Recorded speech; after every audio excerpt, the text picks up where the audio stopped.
When it comes to conflict on the continent, the answer is not to shy away from it, but rather to confront it. Because when I've worked in all of the conflict-affected zones, whether it was in Afghanistan, in Kabul, whether it was in South Sudan, you have to invest for people to feel ownership in their community, for you to then reduce the potential for peace.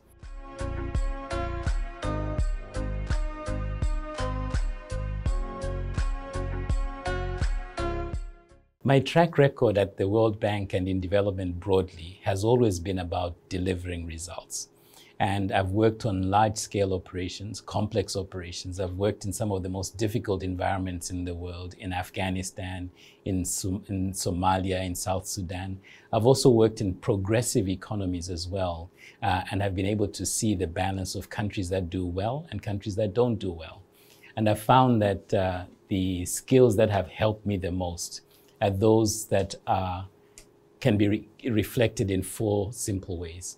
One is clarity of purpose, clarity of vision, getting people aligned on what we are going to accomplish in the short term and the long term. The second is I have no problems. I actually get excited working on the boring stuff that people ignore, the processes, the systems, the procedures, all of this stuff that holds back development. At the World Bank, I was able to shorten the budget process from 9 months to 3 months. I was able to shorten the budget document from 300 pages to 200 pages. If you're going to get results, you must be willing to work on all of that stuff that people don't want to do. The third element is I build strong partnerships.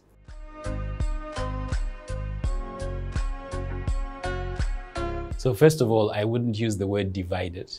One member of SADC has decided to put forward a candidate. All the other SADC members, if you speak to the SADC secretary, they continue to hold me as the officially endorsed candidate. That said, SADC is one region.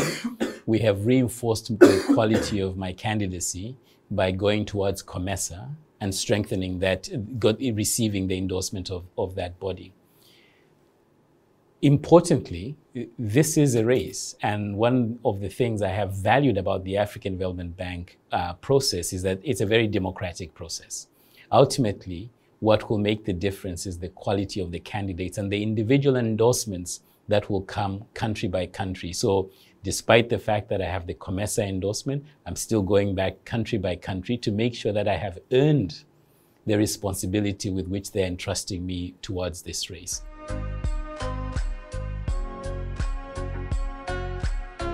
What worries me, honestly, working in development is there are so many projects on the continent that are delivering good results, but they're at such a minuscule level that 10 years from now, we're still doing the same business we're doing today. The reality is we can't afford that anymore. The global environment has changed. You just have to look at the way in which bilateral and multilateral aid for concessional financing has been declining. You have to look at the political environment in which we're in. This is Africa's time. Africa has to look after its own affairs. And that's the message I will continue to push and push very hard. It begins with an African Development Bank that is the first point of call for governments who are struggling with debt, they're struggling with climate. I want to focus on the plumbing of the African economy. We can't compete if the quality of our roads is adding 30 to 40% in terms of costs. We can't compete if we're not trading with each other. If you're trading only 15% of what you produce, you are uncompetitive as your products are coming off the production line. So the approach that my campaign is taking is the same, non-regional as well as regional. I'm going to each of the shareholders and putting out my vision as transparently as I possibly can. I've talked about traditional sectors such as agriculture. I've laid out the concern that we have that, we've got 60% of the arable land. We're only feeding ourselves with 15%. I've looked at new industries like the creative industries, film, television, and others. I've identified that this is a huge potential for economic growth. Nollywood gives Nigeria 10% of its foreign exchange equity. We should be having more than one Nollywood. And I've laid out the mechanism for building out these structures.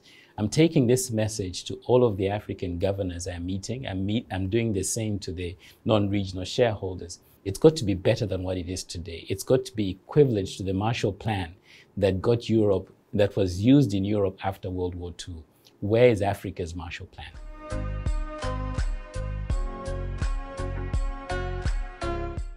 What's more important to me running for the presidency of the Development Bank is that all of these global decisions are wake-up calls for Africa. We cannot leave the development of the continent to the decisions of external parties. Africa must forge its own future. So whenever I hear the word protectionism, I consistently, the same way any word I hear externally, the first thing I look at is, well, what is the opportunity for Africa? So far, I have not heard anything from the US administration that is specifically targeting African countries when this debate is taking place. This is a huge opportunity for Africa. It means that we must ramp up our value addition capability. We must ramp up our own trade ability within ourselves. We have a gap of 85% of our clients on the continent. So I pay close attention to that debate. I see the opportunity we must have. But Africa must act urgently and quickly.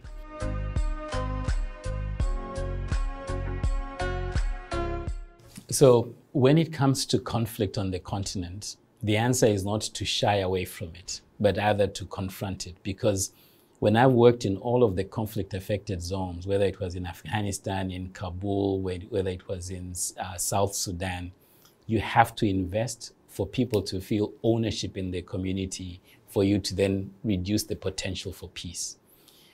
I'll give you a very specific example. We have challenges in the Sahel, and this has continued to expand. If you think about the way we manage our agriculture, we have increased the volumes of agricultural products without increasing our productivity. The only way that happens is that you expand the land that you're using. Whenever you're expanding the use of land, you're going to run into conflict.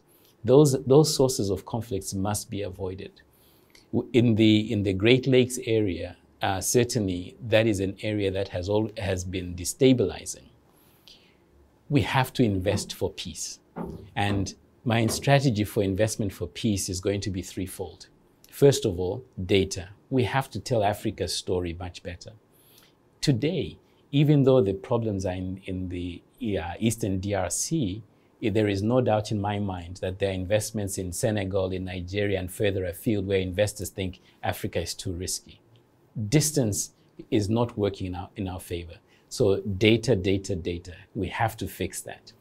The second thing we need to do is the development models that we have within the World Bank, at the African Development Bank, and all the other multilateral institutions increase financing for conflict-affected countries. But oftentimes, by the time it's defined as a conflict-affected country, it's too late. We need models that invest even more in neighboring countries. Because when you invest more in neighboring countries, you create a wall that prevents this crisis from expanding. So the strategy for budget allocation has to be linked with the strategy for peace. That's an economic war we have to fight. We have to make sure that we're investing in young people so that they see hope in jobs rather than guns.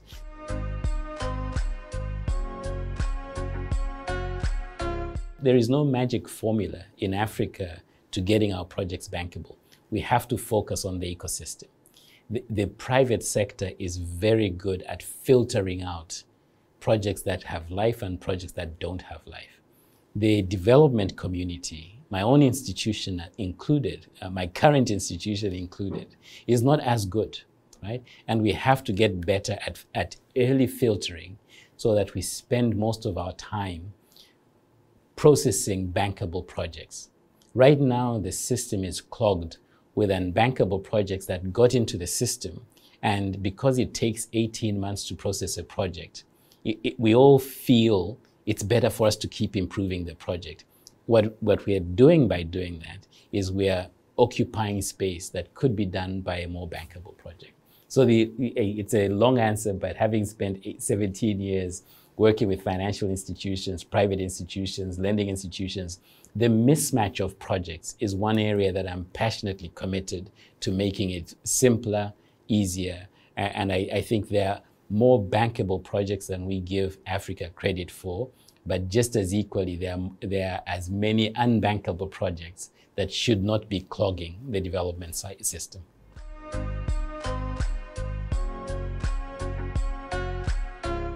I would tell them that I never left Africa.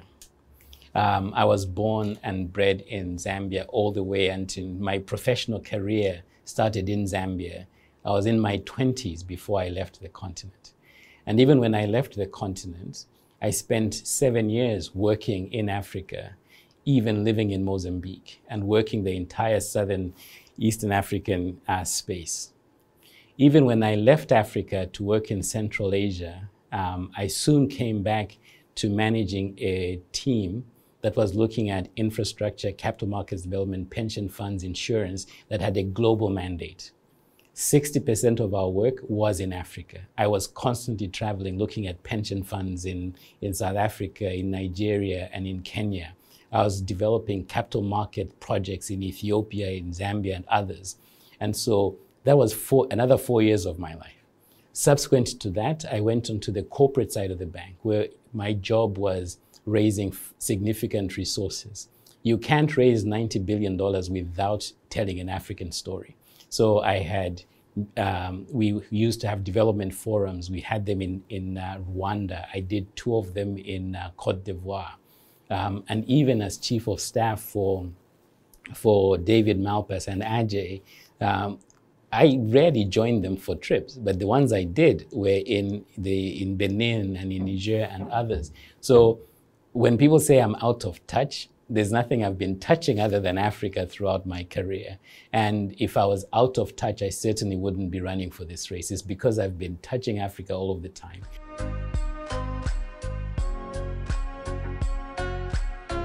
I could not be more optimistic about Africa than I am today.